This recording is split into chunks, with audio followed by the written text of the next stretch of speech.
Welcome student. Today we will learn about the topic chemical kinetics. आणि या topic मधला आपण आज sub point rate of reaction and reactant concentration हा भाग पाहणार आहोत. Rate of reaction and reactant concentration. आपल्याला माहित आहे rate of reaction depends on the concentration of reactant and product. When reactant reacts with each other to give corresponding product, the reactants, the mass of reactant is decreases. At that time the mass of the product is increases. The rate of reaction at a given temperature for a given time instant depends on the concentration of reactant. Such rate concentration relation is the rate law. यामध्ये मी सांगितल्याप्रमाणे reactant reacts with each other. रिॲक्टंटची reaction होऊन त्या ठिकाणी वेगळा असा product मिळत असतो आणि तो प्रोडक्ट मिळाल्यानंतर त्या ठिकाणी जी रिॲक्शन ज्या रेटनं होते त्यावेळी जे कॉन्सन्ट्रेशनवरती त्या रिॲक्शनचा रेट डिपेंड असतो, रिॲक्टंटच्या कॉन्सन्ट्रेशनवरती डिपेंड असतो. त्यालाच आपण rate concentration relation of the rate law असं म्हणतो आपण. आता rate law, what is by rate law. आता यामध्ये त्यांनी एक रिॲक्शन दिलेली आहे आणि त्या रिॲक्शनवरून रेट लॉ हा त्याचं इक्वेशन हे एक्सप्लेन केलेलं आहे. Rate law consider the general reaction A small A plus B B to give C plus D. आता यामध्ये कॅपिटल ए कॅपिटल बी हे रिॲक्टंट आहेत, कॅपिटल ए आणि कॅपिटल बी हे रिॲक्टंट आहेत आणि कॅपिटल सी आणि कॅपिटल डी हे प्रोडक्ट आहेत. यामध्ये कॅपिटल ए आणि कॅपिटल बी हे reacts with each other to give corresponding product like capital C and capital D. The rate of reaction at a given time is proportional to its molar concentration. Its molar concentration at that time raised to simple power or rate of reaction is directly proportional to the concentration of A raised to x and B raised to y, or rate is equal to K into concentration of A raised to x and B raised to y. म्हणजे कुठल्याही रिॲक्शनचा rate जो आहे तो रिॲक्टंटच्या कॉन्सन्ट्रेशनवरती depend असतो. जसं reactant concentration वाढत जाईल तसं त्या रिॲक्शनचा रेट जो आहे तो इन्क्रीज होत जातो. म्हणून त्या ठिकाणी इक्वेशन दिलेलं आहे. Rate of reaction is directly proportional to the concentration of E raise to X and concentration of B raise to Y, or is equal to K into concentration of A raise to X आणि B raise to Y. यामध्ये जो bracket जो आहे ए आणि बीचा bracket त्याला concentration म्हणते आणि एक्स आणि वाय जे आहे त्याची थोडक्यात पॉवर आहे, पॉवर. आणि के जो आहे तो प्रोपोर्शनॅलिटी कॉन्स्टंट आहे आणि त्याला आपण रेट कॉन्स्टंट असं म्हणतो. के जो आहे तो कॉन्स्टंट आहे, प्रोपोर्शनॅलिटी कॉन्स्टंट आहे आणि त्याला आपण रेट कॉन्स्टंट असं म्हणतो. Which is independent of concentration and varies with temperature. For unit concentration of A and B K is equal to the rate of reaction. Rate of reaction.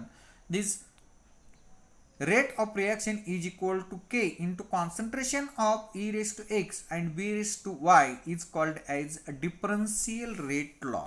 It's called as differential rate law. ठीक है.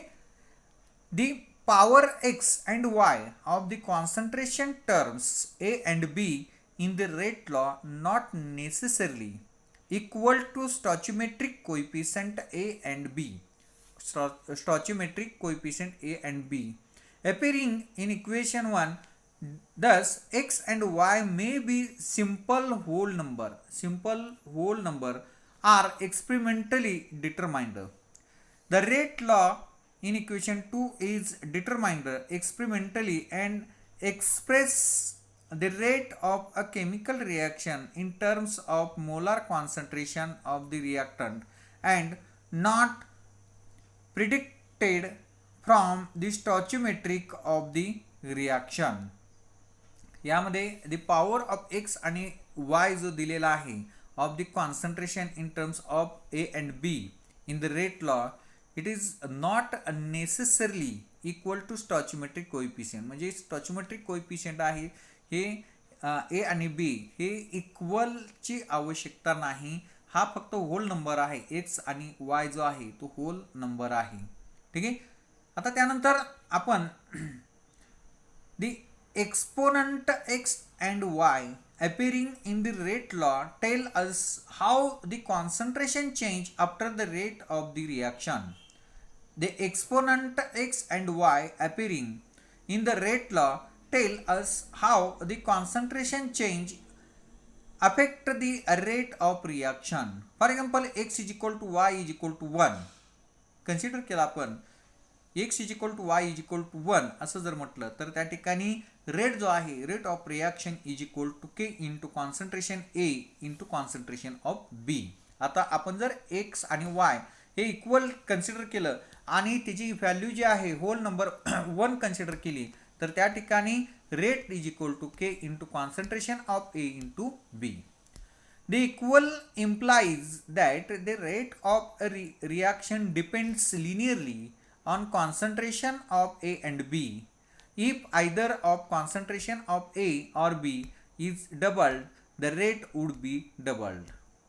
The equation implies that the rate of a reaction depends linearly on concentration of A and B. हा जो rate आहे हा rate रिॲक्शनचा rate जो आहे ते rate हा रिॲक्टंट जो आहेत ए आणि बी याच्या कॉन्सन्ट्रेशनवरती डिपेंड आहे. If either the concentration of A or B is doubled the rate would be doubled. जर आपण याचं रिॲक्टंटचं कॉन्सन्ट्रेशन चेंज केलं तर रेट सुद्धा चेंज होतो. समजा डबल केलं तर तो रेट सुद्धा डबल होतो. आता for example X is equal to आणि वाय इज इक्वल टू 1 असं जर म्हटलं कन्सिडर केलं तर तो जो इक्वेशन आहे rate is equal to K into concentration of E raise to X ऐवजी 2 concentration of A raise to 2 concentration of B. If concentration of A is doubled keeping that of b constant, the rate of reaction will increase by a factor of 4. यामध्ये समजा आपण H concentration double केलं B पेक्षा तर rate of reaction will increase by a factor of 4. Okay. आता जर समजा if X is equal to 0 X जी व्हॅल्यू जर आपण कन्सिडर केली 0 तर rate is depends on concentration of A. Rate is depends on concentration of A. If x is less than 0, the rate decreases as A increases. Writing the rate law, consider the reaction 2H2O2 to gives 2H2O plus O2, liquid state water and gaseous state oxygen. If the rate of the reaction is proportional to the concentration of hydrogen peroxide, the rate law is given by rate is equal to K into concentration of hydrogen peroxide H2O2. आता हे जे equation आहे reaction दिलेलं आहे consider the reaction 2H2O2 to gives 2H2 liquid plus O2 in gaseous state. If the rate of the reaction is proportional to the concentration of hydrogen peroxide, the rate law is given by rate is equal to K into concentration of hydrogen peroxide. ठीक आहे. आता त्यानंतर आपण order of reaction पाहणार आहोत. Order of reaction आता हे rate reaction आपण पाहिले. आता order of reaction for the reaction आता वरचीच रिॲक्शन घेतलेली आहे. या रिॲक्शनमध्ये A plus B to give C plus D. यामध्ये आणखी कॅपिटल ए आणि कॅपिटल बी हे रिॲक्टंट आहेत आणि स्मॉल ए आणि स्मॉल बी जे आहे त्याचे स्टॉचियोमेट्रिक कोइफिशियंट आहेत आणि कॅपिटल सी आणि कॅपिटल डी हे या रिॲक्शनमध्ये प्रोडक्ट आहेत आणि स्मॉल सी आणि स्मॉल डी हे त्याचे स्टॉचियोमेट्रिक कोइफिशियंट आहेत. आता तेच equation if the rate of the reaction is given as rate is equal to K into concentration of E raise to X and concentration of B raised to Y. Then the sum of x plus y gives overall order of the reaction. Sum of the x plus y gives overall order of the reaction. Thus, overall order of the chemical reaction is given as the sum of power of the concentration terms in the rate law expression. यामध्ये पहा कुठलीही reaction जर घेतली, आता order जी आहे रिॲक्शनची order pseudo first order reaction, zero order reaction, first order reaction, second order reaction, हे जे ऑर्डर आहे त्या रिॲक्शनची ऑर्डर जी आहे ही रिॲक्शनची ऑर्डर हे कशावरनं आपण कन्सिडर करतो, तर त्या ठिकाणी जी रिॲक्शन आहे त्या रिॲक्शनच्या रिॲक्टंटचा जी पॉवर आहे त्या पॉवरची बेरीज केल्यानंतर जे व्हॅल्यू येते ती व्हॅल्यू म्हणजेच त्या ठिकाणी त्या रिॲक्शनची ऑर्डर असते. म्हणजे वरती एक रिॲक्शन दिलेले आहे, या रिॲक्शनमध्ये कन्सिडर केले ए ची पॉवर एक्स आहे आणि बी ची पॉवर वाय आहे, आणि त्यामुळं रेट ऑफ रिॲक्शन जे आहे rate is equal to K into concentration of A raise to X आणि concentration of B raise to Y हे कन्सिडर केलेलं आहे. आणि म्हणून then the sum of X plus Y gives overall order of the reaction. हे जे sum of the x plus y हे gives overall order of the reaction. Thus, overall order of the chemical reaction is given as the sum of power of the concentration terms in the rate law expression. For example, for the reaction hydrogen peroxide 2H2O2 in gases to gives 2H2O liquid plus O2 in gaseous state. Experimentally determined rate law is rate is equal to K into hydrogen peroxide H2O2. Hydrogen peroxide rate is equal to K into concentration of H2O2. The reaction is of first order. He G reaction आहे ही reaction first order आहे. हे first order का आहे, तर त्यामध्ये आपण वरती पाहिले रिॲक्टंटचे जो पॉवर आहे सम ऑफ दी पॉवर, म्हणजे या ठिकाणी रिॲक्टंट एकच आहे H2O2 आणि त्याची पॉवर 1 आहे, म्हणून त्या ठिकाणी ही जी रिॲक्शन आहे ही रिॲक्शन फर्स्ट ऑर्डर रिॲक्शन आहे. Rate is equal to K into concentration of H2O2. Concentration of H2O2. The reaction is of first order. आता त्यानंतर दुसरी रिॲक्शन पाहूया. If the experimentally determined rate law of the reaction H2 in gaseous state plus I2 in gaseous state to gives 2HI in gaseous state. आता या ठिकाणी reactant पहा, दोन reactant आहेत, दोन reactant H2 plus I2 to gives 2HI. यामध्ये rate is equal to K into concentration of H2 and I2. The reaction is of first order in hydrogen and iodine each, and hence overall of second order reaction. Second order reaction म्हणजे reactant या ठिकाणी H2 raise to 1 आहे, I raise to 1 आहे, म्हणजे त्याची power जी आहे ती 1 आहे दोन्हीची, आणि पॉवर दोन्हीची 1 असल्यामुळं आपण वर पाहिलेलं आहे order of reaction is the sum of the power of the reactant. आता यामध्ये पॉवर हायड्रोजनची पॉवर एक सिंगल आहे, आयोडीनची पॉवर सिंगल आहे, आणि म्हणून ओव्हरऑल रिॲक्शन जी आहे ती सेकंड ऑर्डर रिॲक्शन आहे. म्हणजेच the reaction is of first order in hydrogen and iodine each, and hence overall of a second order reaction. Overall of second order reaction ही जी रिॲक्शन आहे, ओव्हरऑल रिॲक्शन जी आहे ही ओव्हरऑल रिॲक्शन ही second order आहे. Okay, म्हणजे थोडक्यात पहा, सिंगल रिॲक्टंट असेल तर त्याच्यापासून प्रोडक्ट बनल्यानंतर ती फर्स्ट ऑर्डर रिॲक्शन. जर त्या ठिकाणी दोन रिॲक्टंट असतील आणि त्याची रिॲक्शन होऊन त्या ठिकाणी प्रोडक्ट जर तयार झाला असेल तर त्याला सेकंड ऑर्डर रिॲक्शन असं म्हटलं जातं. म्हणजेच वरती पाहिले आपण हायड्रोजन पेरॉक्साईडची रिॲक्शन पाहिली. आता त्या हायड्रोजन पेरॉक्साईडची रिॲक्शन हा हायड्रोजन पेरॉक्साईड सिंगल आहे आणि त्याची रिॲक्शन झाल्यानंतर त्या ठिकाणी वॉटर आणि ऑक्सिजन तयार झाला. त्यामध्ये हायड्रोजन पेरॉक्साईड हा सिंगल मॉलिक्युल असल्यामुळे ती फर्स्ट ऑर्डर रिॲक्शन, आणि आयोडीन आणि हायड्रोजन यामध्ये हे सिंगल असल्यामुळं दोन्ही फर्स्ट ऑर्डर दोन्हीची बेरीज केल्यानंतर त्या ठिकाणी 2 येते आणि म्हणून ही जी रिॲक्शन आहे ही रिॲक्शन ही सेकंड ऑर्डर रिॲक्शन.